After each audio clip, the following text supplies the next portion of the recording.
श्री सच्चिदानंद सद्गुरु साईनाथ महाराज की जय। ओम साई राम। शिरडीवासी साई बाबाই তেওঁৰ ভক্তসকলক 11টা বচন কৈ গৈছিলে।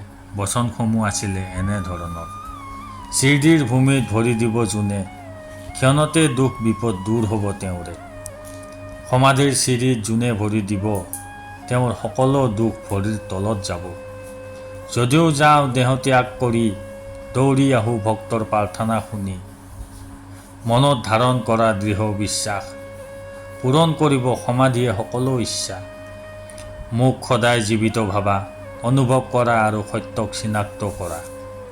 মোৰ শৰণত আহি যদি খালী হাতে কোনোবাই উভতি গৈছে, মোক জনোৱা। যোনে মোক যি ৰূপত কল্পনা কৰিছে, তেওঁ মোক সেই ৰূপতে পাইছে। তোমাৰ সকলো দায়িত্বভাৰ মোৰ ওপৰত দিয়া, মিছা নহয় কেতিয়াও মোৰ বচন। আহা সাহায্য লোৱা ভৰপূৰ, মনৰ ইচ্ছা পূৰণৰ নাই আৰু বেছি দূৰ। মনৰ ভাৱনাত ৰাখে যোনে মোক, চিৰঋণী হৈ থাকোঁ মই তেওঁৰ। ধন্য ধন্য সেই ভক্ত অনন্য, মোৰ বাহিৰে তেওঁৰ আৰু নাই কোনো অন্য।